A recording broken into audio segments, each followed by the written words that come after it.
morning with us today at Sunnyside. My name is Holly Shippers. I am the seasonal manager, and to my right, I'm Erica. I work in seasonal as well with Holly. I had to remind her of that. Yeah. Today we're going to be talking about herbs. I like to do a little history on herbs. I'm just a nut about history, so bear with me. Herbs, spices, and other plants were our main source for medicines years back, long before pharmaceuticals. The ancient theory of herbalism by scholars and practitioners, also known as doctrine of signature. Their belief was that all plants had a similar characteristic of an illness: their scent, their color, their shape, their culture, where they grow. Some kind of works out that way, but then it was a long time ago, and things have been proven not quite that. But that's just a little part of our history. Today we're going to be talking about medicinal, repellent, and culinary herbs. So let's get started on the medicinal. This is ginkgo biloba. This is for circulation and for memory, as well as rosemary. Now, there's all kinds of different rosemaries. They all work, and they're great for culinary. We'll talk about that a little later. This is for anxiety, rosemary again, and you'll see that there's a lot of repeats on these herbs. And anxiety as well would be chamomile. This is digestion. This is rosemary, basil, lemon balm, and peppermint. Now, a lot of mints work for a lot of stuff. Peppermint specifically for digestion. It has a different oil than other peppermints in it that are more effective. Colds, cough, and respiratory. This is echinacea. And there's only certain echinaceas that do well, and I always forget them, so I'm going to read it off my notes. Angustifolia, pallida, and purpurea. This one is the purpurea. And thyme. Rosemary, again, for energy, as well as peppermint, sage or salvia, and parsley, specifically curly parsley. It gives you a lot of energy. My husband used to make a juice before going night skiing, and he would put curly parsley in that, and it was like a zinger. It's like, okay, let's go skiing. He was all set. Here we have for muscle and joints, again, peppermint. Oh, where is it? Peppermint. Rosemary, again, rosemary. Chamomile.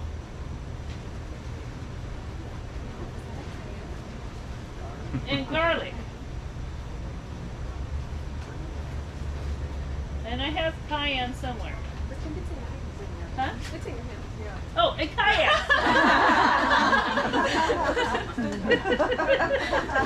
Thank you for that. Yay! Where are my glasses? Okay, here we have sleep issues. I'm going to say cannabis is a great use for sleep issues, which is marijuana, as well as rosemary, lemon balm, and chamomile again. Now with cannabis, you don't necessarily have to get high. That would be THC. For sleep aids, that's CBD. That is not a get high part of the cannabis. It does require 1% of THC to go with 10% or more of CBD, so you do not get high off of that. It is a calming and an effective way to sleep or just to relax. And no, I'm not a hippie. Internal inflammation. So this one we don't carry a lot to sell right now, so I brought some visual aids. This is aloe vera. I used to drink this. It would be the inner fillet rather than the whole thing that I would drink. So good, so effective. Make sure that you are learning how to process it properly, because it could be dangerous. Or buy it as the inner fillet. So this is what we can't grow here, is the ginger. I just don't have garlic yet. Turmeric, cardamom, and cinnamon. Very important. I use all of that. It's great. Relaxation.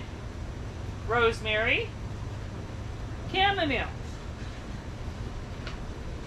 cannabis.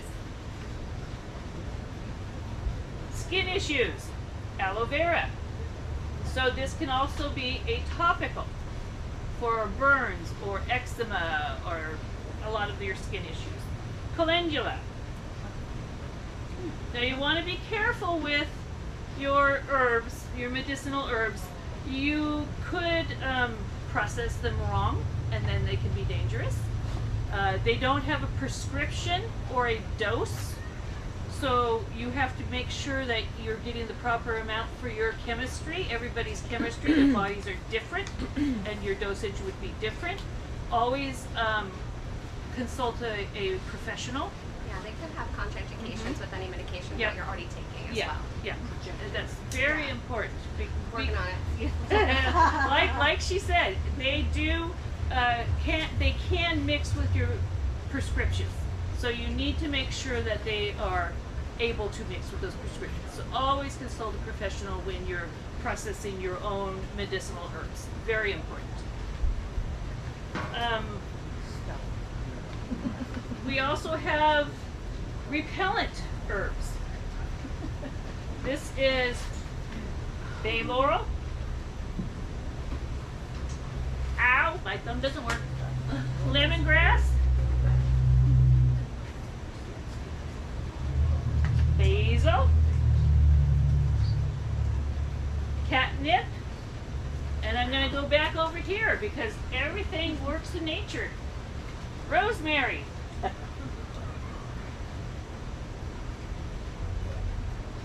Lavender. Sage. Bee balm. A little tip I was given actually by Sarah was that you kind of want the herbs kind of where you'll be sitting if you want them to be repellent, so that you're kind of touching them, so that those oils are expanding into the air, and that's what's going to keep those bugs You're touching them, or you're brushing against them, or your animals are brushing against them. It's getting in the air. Yeah. Let's talk some edibles. Again, we're going to go back over here.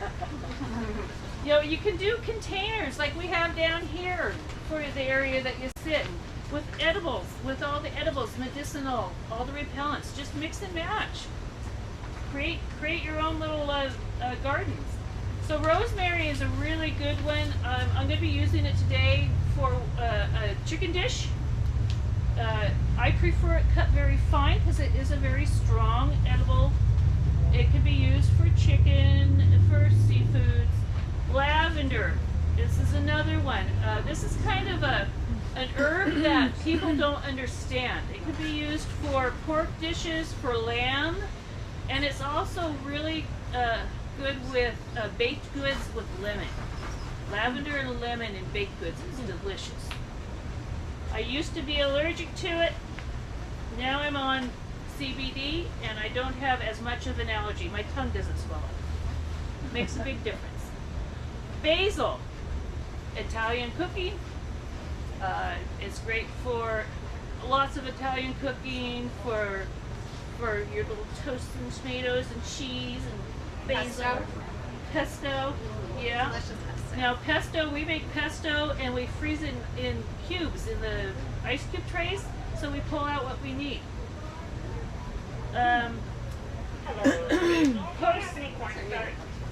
Whoops. Parsley. Parsley again for Italian, it's such a universal. Italian, I use flat parsley for, again, what we're going to be doing today. And the energy drink. Garlic. Garlic goes in anything. What else do we have? We've got sorrel. This one is French sorrel. It's got kind of a lemony flavor to it. Great in salads, sandwiches. You can use it in a stir fry. This one is, which one are you? This one is a large leaf. Well, how imaginative. Salads and sandwiches and stir fries. This is one of my favorites. This is Rumix. It is kind of a raspberry flavor. Makes great, if you get the essence out of it, great for dressings. It's also great in salads and stir fries and sandwiches, or whatever your imagination says it's good for. There's all kinds of different sages. This one is one of the most popular. This is Burkharden. Really good in a lot of Asian cooking. Some people like it in their teas, iced tea. Didn't I have another one? Oh yeah, here's another one. This one is honey melon, or honeydew melon. Sometimes they shorten it. Can't smell it. Well, it smells like a melon, Yeah. for sure. We can pass it around. We'll yeah. pass it around. This is sage. This is a sage, yes. Just I'm pass it actually around. making a tea today, and it will have some of that in it, so you can try it. Since I had COVID a couple years ago, I don't smell sweet things. I just smell the bad things. Not fair. Did I talk about lemongrass? A little bit. Okay. Right here is oregano. This one is golden oregano. You see the brightness of it. This one is Greek oregano. They're great in Italian cooking. Some oreganos are great in Mexican cooking, Hispanic cooking. Again, I'm a history buff. Who knows the history of when we were introduced to oregano? All right, World War II. Who knows the dates? Oh, come on. You guys are my age. September 1st, 1939, World War II started. In 42, our guys went over to Italy, and they came back with oregano. And that's how we were introduced with oregano. The war ended on September 2nd, 1945. But that is our history to how we were introduced with oregano. They liked it so much they brought it with them. Parsley, another one. This is the flat leaf. This is what I'm going to be using today. This is another basil. This is Italian red. And basils all have their own flavor to them. So you just want to play around with what you prefer in your dishes. This one is Thai basil. Huge difference from like the Genovese or the big leaf, the sweeter basils. This one has a little bit of a bite to it, a little bit of a, it's what you use for your Asian stir fries. It's just a really good, have to have it. I'm getting excited. Tarragon. Tarragon is another great herb. This one is great for seafoods. It's delicious with seafoods steamed in butter and salt. Lemon. Really good. Chives. Can't be without chives. This one is a common chive. Just your everyday basic chive. Oh, I killed your jar. There you go. And this one is a garlic chive. So it just has the essence of garlic with it. It's a chive, but it's got a little essence of garlic flavor to it. Today, we're going to have a little magic. We're going to cook. Well, that's a cool table. So today's going to be some herb chicken with a little bit, and you've got the recipe there, with a little bit of olive oil, Now I put a little more than I normally would because we're going to add some herbs to it. So when you're doing your herbs, parsley, you can use your stems. Don't worry about stems. Thyme, I like to take the stem off a little bit. It's not going to hurt, but you just zip it like that. And rosemary. Rosemary has way too thick of a stem, so you want to just kind of zip it like that. Do you use the thyme after it flowers? You can, yes. And you can also use the flowers as a garnish. Okay. It doesn't really change the flavor of it No. like it would with the Oh, it basil, does it where when the it flowers? base. Because a No. lot of times when they flower, they become really A strong. little Yeah, bit no, bitter. that doesn't change it. Yeah, basil would do that. But So not we're thyme. going to just give it a little chop, chop, chop. I like to do it fine. Let me just do it down here. So when you dry it, then you dry the flowers. You If I was can. going to try the thyme, yeah, I could try the flowers as well. Yeah, I would put that in a tea, no problem. Yeah, or cook with it, definitely. So when I was younger, 100 years ago, I was my friends and I liked to hang out in the woods all the time. So we would get our cast iron skillet, our loaf of bread, and our slices of cheese, and we would go hang out up in the woods. And in those days, we're talking the 60s, we were taught how to build a fire and how to properly put it out. So we had no problem building our fire, getting our skillet going, and making our toasted cheese sandwiches. And that's when I realized I love to cook. So when I was 10, my mom came to me and said, you know, Grandpa's got a partnership with a buddy and they've got a fishing boat. He needs to eat at 10 o'clock at night. You're doing it. So I had to think, okay, what is my grandpa gonna like that a 10-year-old can cook? So I started cooking. By the time I was 20, I opened my own catering business. And I catered. Japan. Good call. Good eye, guys. Good catch. Good catch. All right, so I like to mix it all in. We're gonna salt and pepper it. And I do it in the pan rather than on the actual meat for this particular dish. What kind of oil is it? It's olive oil. Just an olive oil? Yeah. And again, I put extra olive oil in because the herbs absorb so much of it.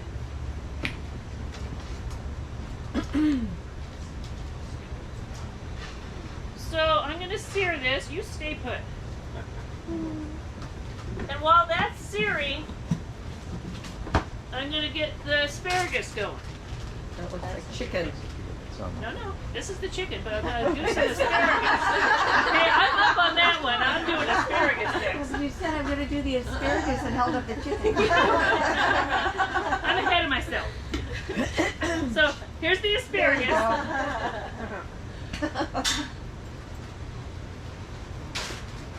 So I just kind of let it snap itself.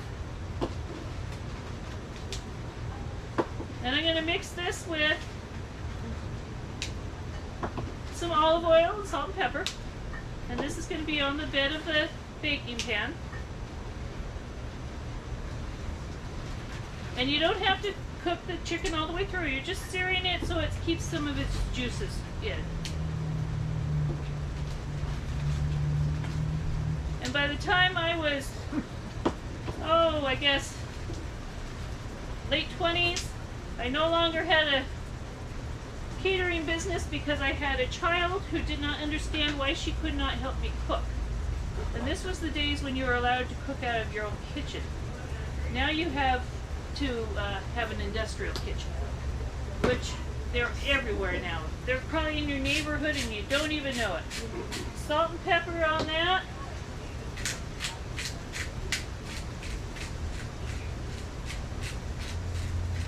I like me some pepper. Let's give it a little toss. And that's going to go in the baking dish.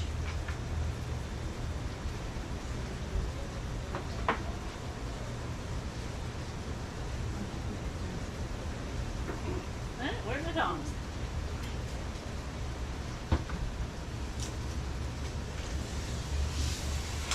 See all that yummy herb on there? So on the flip side, just kind of swirl it around in there so you get all the remaining goodness. And again, it's just a quick sear to help it retain moisture.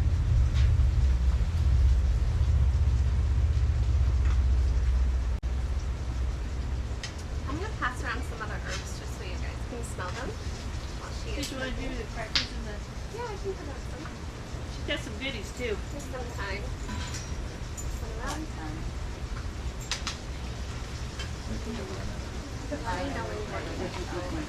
Yeah.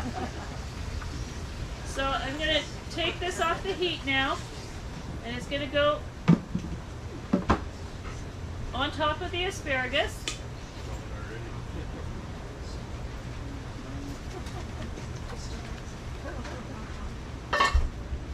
And on top of that, I'm going to add cheese. Now you can use any cheese you want. I just happen to have pepper jack. You can use Swiss, you can use mozzarella, and you can use brie even. Some sort of a soft cheese would be good. And then you want to put your marinara on. We'll just drop that down there.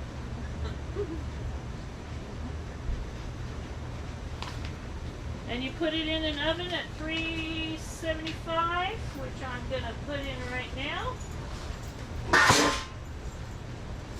And you just let that cook away. Afterwards, sprinkle on some parm and put a little sprig of basil, let it sit for about 10-15 minutes, and you've got dinner or lunch or a snack. That's up to you. Eric is going to talk some tea. Yeah, first I'm going to grab the kettle and put on the heat on the burner. Yep. Okay.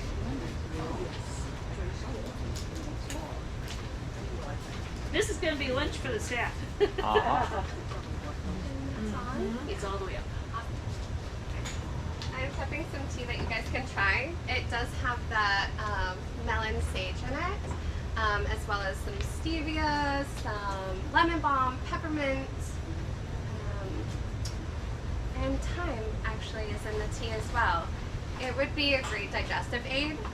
So yeah, I'm going to talk to you guys about some teas, how to dry your herbs, and collect, and feel free to raise your hand if you have any questions at any time. So I'll just start basically by showing you how I kind of collect my herbs. This is lemon balm that I picked today. Typically, if you're going to grab a bunch of plant, make sure you don't take the whole thing unless you just don't want it anymore. You know, I think typically it's about 1/3 of the plant is like what you can grab and harvest. I forgot I'm on camera. Anyways, yeah, when you collect an herb, something like this, typically hang it because it is a high moisture plant. It'll have a lot of airflow, so it'll help it dry a little bit faster. It'll take about 3 or 4 days to dry, and typically I'm going to hang this in a darker, just a darker space so that it will kind of retain its color, its flavor, and just a little bit more of the plant so that sun isn't drawing all that out. I grew up with all the herbs hanging from the rafters in our basement. Yeah, and I actually, when I went to herbalism school, my teacher had old screens that she would lay all of her herbs on and kind of keep them up in rafters like this and just hang them up there, and then she would kind of rotate them if she had to do so. It was always beautiful, and then there would be herbs hanging everywhere, but yeah, it was in a darker place so that you're retaining all of that goodness of the herbs. When you're a teenager and you go to the movies and it's a scary movie and you have to come through the basement, that's not so fun.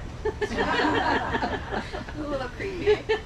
Now if you want to collect something like seeds, I brought some of my dill. It is not at seed right now, so you can't really see the seeds, but I did bring it anyways, just because I wanted you to kind of see what the flower would look like and how you would attempt to collect some seeds. You would also want to hang it, or you can kind of leave it on the ground, but I take a paper bag and I would place the plant inside the bag and probably just have an elastic or some ribbon or tie it with anything you kind of have handy So the seeds will kind of drop and fall on their own, and they're easier to collect. In the paper bag, if you can just punch a hole in it, so that there's some sort of air, and then it will dry at the bottom of the bag. It'll probably take about 4 to 5 days, I believe, with most plants, delicate plants that we carry here on our shelves to collect some seeds. And if you use a rubber band to bundle them, as they dry, then that kind of goes with them so they don't fall out. And hanging them upside down also keeps the oils down into the herbs themselves. Yeah. Mm-hmm. Yes. Yeah. When you're hanging them, is there a particular temperature in that room that Just matters? cool. Just a cool area. So it has to be Yeah, cool. Yeah. Okay. Yeah, I would. Yeah, just like room temperature. Yeah. I wouldn't have anything So a too nice cold. clean shed that gets very hot wouldn't be No, not ideal. okay. Yeah, you're probably gonna lose a lot of.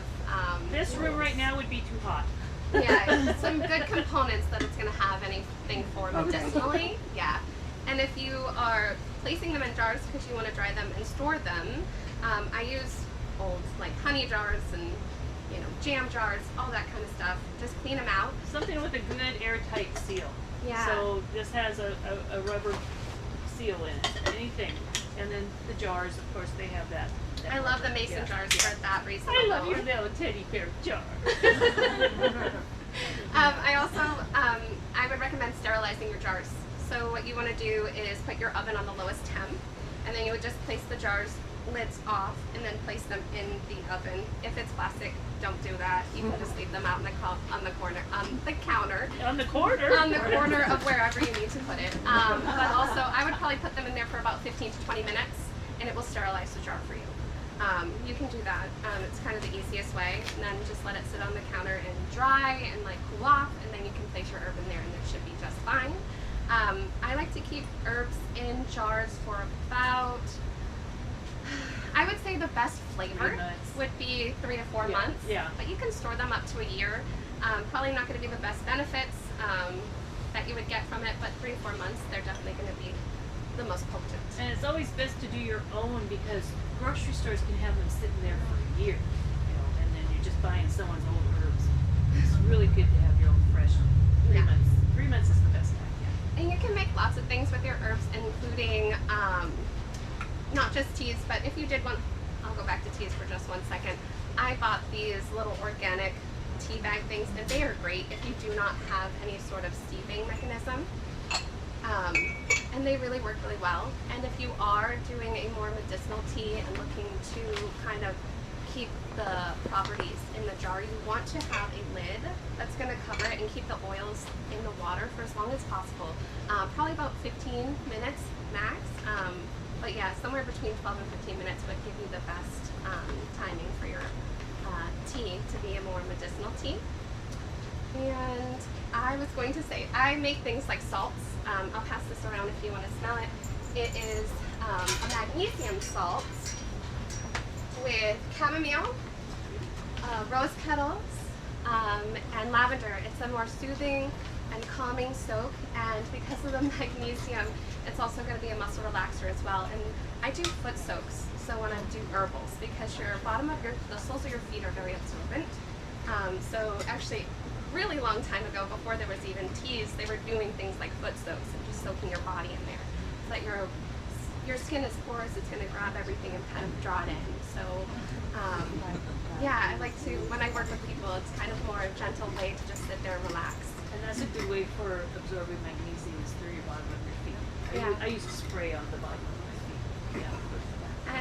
And just going through some of the herbs, I have a couple in jars where after the class you guys are more than willing to come up, take a look at them, ask questions. But I also make honeys and syrups with my oils and my herbs and stuff like that. So I have a garlic honey here, which is an antimicrobial, antiviral. And think of it like an elderberry syrup, which I know most people find the most common to be like an antiviral to kind of help out with your immune system boost. But if anyone's familiar with fire cider or anything like that, it's going to be very potent, and it's going to get the job done. I was just going to say, it gets the job done. It gets the job done. Yeah. You want to And talk about yeah, some of the plants?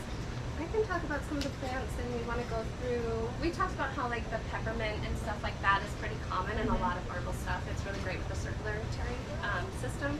So it's going to get your blood moving and kind of things going. I don't see any catnip here, but it's one of my favorites. We got it. If you are fever or something like that, that's also going to be great for fevers. Catnip, it's going to just really stimulate the blood flow. I brought it in. I have catnip here, actually. Oh, it's right here. Right here. Is it catnip or catmint? Nip. Catnip. N-I-P. Okay. Yeah. Yeah. So this is going to be really great for really getting the blood flowing. It's also a nerve iron, which is going to work with the nervous system and actually calm the nervous system as well. So it's, yeah. Are you putting that in hot water like a tea to drink, or are you just smelling it, or Yeah. you put it You in can the create a tea? topical as well. Okay. If you wanted to create something for like a chest cold and rub it in here, it would probably be more more potent if you made a tea and you drank it. Yeah. And a lot of these can be consumed it. both internal and external, depending on how you prefer. Yeah, I brought some of my beeswax, which if I'm going to make a salve and something like that, it's really easy. I use this and some shea butter, and I make chapsticks actually with rosehip oil, which is so soothing, so calming. Yeah, I use coconut oil. Yeah, it's really great, the things that you can make with herbs. And the great thing is, all this takes care of all kinds of things, culinary, medicinal, repellents. So it's just amazing what you can do with your herbs. This is going to be fun enough. I didn't know we I made some herb It butter doesn't today whistle. with some, I brought gluten-free crackers and regular crackers in case you can't have gluten. And there's tomatoes, so you can try that as well. Herb butters are great, just like Holly did with like chopping up the herbs to be really fine. You can literally just mold your butter into the herbs. You can even shape the butter if you wanted. You can make it into a heart. Really easy. It looks really pretty on a dish too. It's really great, and it's very flavorful. That's what herbs are like the best at. They are full of flavor, full of life, and I wish more people used them, honestly. Can you speak up just a little bit? Yeah, you want to come sit up front? There's space. We have. That might be the farthest my voice can reach. Another way you can dry your own herbs is a dehydrator. If you have a dehydrator, you can use that. Or you can do it in your oven on 180 degrees for 1 to 2 hours, depending on what you're dehydrating, with the door slightly open. So what temperature? 180. The lowest temp. That's high. Okay. Yeah. With the door cracked. Oh, that's in your oven. Oh, okay. Oven. I Yeah. thought dehydrator, because I do. Oh, no. That's what the What would you do in a dehydrator? No, I've never used one I've never before. used one. I don't know. I use the oven. I read the instructions.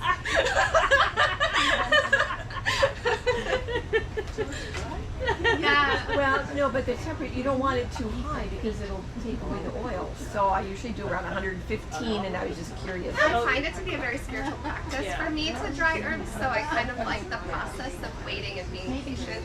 That's just me. And when you're choosing what you want to do as a culinary garden, think about what you like to eat.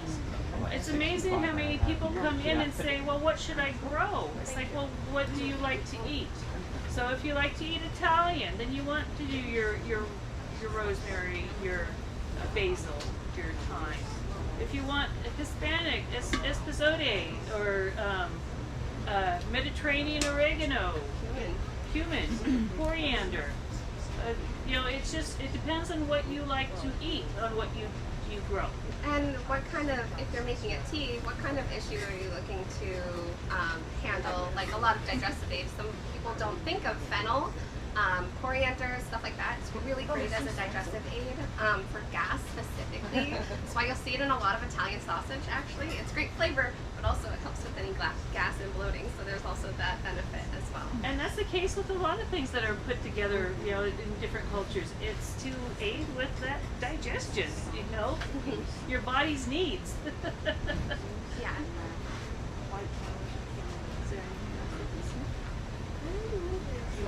I could pass around some jars. Actually, I'm going to pass around this tiny garlic. that one's And I would love you interesting. guys to take one. with. That's an So interesting the one. garlic itself is going to ferment in this honey, and then you can just take a little spoonful when you're not feeling well, or if someone else in the house is sick before you get sick, to take a scoop. So after you ferment it, you keep it in the refrigerator? It will stay on the shelf, actually, just like a honey. Just a regular honey. Yeah. And because the garlic itself is antimicrobial, it will not develop anything as long as it actually is covered in honey. You'll see that it does float up to the top, but because it is like a viscous kind of texture, it will still coat the garlic. I do cayenne pepper. Yeah, it's great. Yeah. This is taking forever. I know. Yeah. Oh, what kind of things do you want to know about cilantro? I can tell you when you're growing it, you need to harvest it at about 6 to 8 inches. You get, and you'll see the new growth just starting in the middle. You'll get 5 to 7 harvests per plant if you do it properly. If you let it go to seed, that's fine. That's your coriander. And you want to follow the same principles as the paper bag. You want to put the paper bag over it to collect your seeds. And that's right down, yeah. Yeah. Full, Yes. Well, you have to be careful with that. Early in the spring, full sun, because it's cool out. When it's too hot, it's too hot. It's just going to go straight to seed. So it's up to you on if you're growing it for just the seed or if you want the, yeah.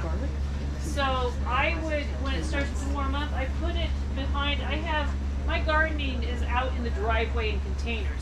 So I've got maple trees in pots that I put where I need to for dappled, like to cool things that don't want to be hot. So just keep them in a more cool, dappled-like area. Any more questions? So back on the cilantro. That's Mine always gets too big before, and I don't harvest it right, and then I don't get as much. So once it's taller and getting that more fronds at the top. That's the flower. So what can I do to get more, like to fix it? Well, you have, for the actual cilantro leaves itself, you have to harvest in time. So if I miss that time, Then it screwed. goes to seed, and then it's just going to concentrate on that, not on the foliage. Even if I cut all that back. So anything that is allowed to go to flower is not going to concentrate on foliage. It's going to concentrate on pretty. What if I take that off though? If you catch it in time, absolutely. Then it'll go back to looking at foliage, putting all its energy into the foliage. I miss it. So you got to catch it in time. So the minute you see that come up, pinch it off. Okay. If you want the foliage to continue. Exactly. But you do need to harvest it in time so it doesn't do that. You harvest it, it's got the little bits starting, and so it knows, okay, I'm ready to put those up. If you don't harvest in time, it's going to say, okay, I guess I'm not needing anymore. I'm going to put my flower up in the Okay. Yeah. I have a question about cilantro. Is there a way for people that it tastes like soap or worse to counteract that or neutralize It's just that? not the one for you. Forever? It's genetic. It's just not the one for you. I know. Like a Yeah. DNA trait. Yeah. What's your question? So you All right, guys talk thank about you. Blue eyes. Yeah. plants or is it catnip? Catnip and catmint are two different plants. Catnip is one that's going to make your kitty a little happy. Yeah. Okay. And catmint really is what they like to just nibble on and chew. Yeah. Totally different reactions. But both of those are medicinal or both? Yes. Yeah, Yeah. a mint will still be medicinal as well. They'll just have Yeah. a few different properties. Yeah, the catnip itself specifically helps boost like blood flow. Yeah. Which is a lot of your brain activity too. Any more questions? I'm trying to make tea for you, but I can Not still even touch it. warm. Oh, it's warm. It's just not hot. Oh, wow. Interesting, because it's very warm in this room. It is. My light's on. It's on high. I fried up chicken. That's all right. There is an herb butter if you guys are interested to try, and have any questions about that. And if anyone's interested in any specific herbs and what they do, yeah, again, feel free to ask questions. We have books over here. Can you mention what's in these pots? They're teapots. Yes. But Yeah, I can go over which one and what they do if you want to. How about I point them out and you talk about them? Yeah. This is chamomile. Great for, when I think chamomile, I think menstrual cramps. Great with menstrual cramps as Get well. something for the guys. It is a nervine as well, so it will help with sleep, beneficial. And I like more of plants, so in Egypt it actually was a representation of all the sun gods. So they would have chamomile in their yard to welcome the sun. And we have calendula. Calendula is a great topical. It is very calming, very soothing. You can put it in teas as well. Again, calming and soothing to the stomach. So just pretty much dry the all around. blossom? You can I take the petals. So just the petals themselves are what you're going to grab and pull from. And this is lemongrass. Lemongrass, there's like a root that you're going to pull from, and that's going to give like a very bold flavor, which is awesome. And this is mint. The mint itself, mint is a great digestive aid. It's also a very drying herb, so if you have, I like to mention things like loose stools or something like that, it's going to help with that, as well as, let's think, sinus congestion, lots of fluid in the face, that's going to help with drying that up as well. so on this pot, because mint and lemon balm, they're all really Aggressive? yes. Yeah. So how are you going to do all of these plants in a pot, or how long is that pot going to last then? Because the chamomile reseeds, the calendula reseeds, the others take over everything. It's a beautiful pot, but Anything I'm in- wondering I'm how long excited it'll for someone last. to buy it and tell me. Anything, anything in a pot is going to eventually need to be repotted. Yeah. They will grow out. Like everything that, in their when you pots. have many things Yeah, in a pot. yeah, yeah, Because I have mint in a pot, Yeah. I have lemon Yeah. balm in a pot, yeah. Yeah. but It's they're nice by to keep them themselves. separate. Mhm. Okay, And this is stevia. I also have this in the tea that I am trying kind of to brewing. make. It's which- also a sweetener. a great sweetener. And then I've got some thyme down here. Do you have some thyme? Did you have another question? I did, so peppermint and spearmint, are they intermingling? All mints can be helpful for certain things. Peppermint stands on its own. It has a certain oil to it that is more productive in a lot of your health needs. Yeah. But most of the mints, they do They mostly all the same they thing. all help. Yeah. Yeah. Same with the chamomile. So there's the German and the Roman chamomile. A lot of people ask questions about them, like which one's better. It depends on what you're looking for. They're typically the same. The German chamomile does have a little bit more higher potency of the oil that it carries that is medicinal. Over here we've got some pineapple sage, which is yummy. Just like that melon sage, it has that fruity scent. So It's delicious. It is. It's great in salads. We've got if it you in wanna all try the that. pots, it looks like. We like that one. And calendula. And calendula, yes. And I don't know if anyone's made tinctures before or had any interest in making tinctures, but I also do a lot of tinctures, which is basically you're just submerging plant material inside some sort of, mostly it's typically an alcohol base that's going to draw out all the components of the plant that is beneficial, and then you would just kind of decant it, and then you draw out something like this. She just took a little dose of this before the class to do yourself courage. This actually isn't anything that I It's that good we in carry vodka, here, too. but it is vodka. Typically, I use a vodka if I'm gonna do a tincture. I'm not bluffing. It's the heat. I also I like to peel if you're peeling lemon rinds or anything like that. If I'm making a juice, sometimes I'll put a lot of like lemons in it, and I don't want the rind because it's really bitter. But I take diet. It takes a lot longer to dry, probably a few weeks, honestly, because of its thick texture. But that is great in using in many teas. It's going to add that really nice lemon flavor. And you want to be careful with a lot of the herbs that are thick. That means they've got a lot more moisture in them, and if you don't dry them right, they start to mold. You can rotate them. Sometimes I just lay them on a paper towel and place them in baskets like this that have some airflow in them. And just move it around occasionally so that you're kind of checking in on your plants and how they're drying. Anything that is a root base is going to take a lot longer to dry. Thinking if you were drying ginger or something like that, it's going to take a little bit longer. Yeah. I like that basket. It has a zipper. It does. You can unzip it and fold it down. It unzippers all the way. Learn something new every day. I can't zip it back up. Dropping your little It's fingies out. okay. Any more questions? No?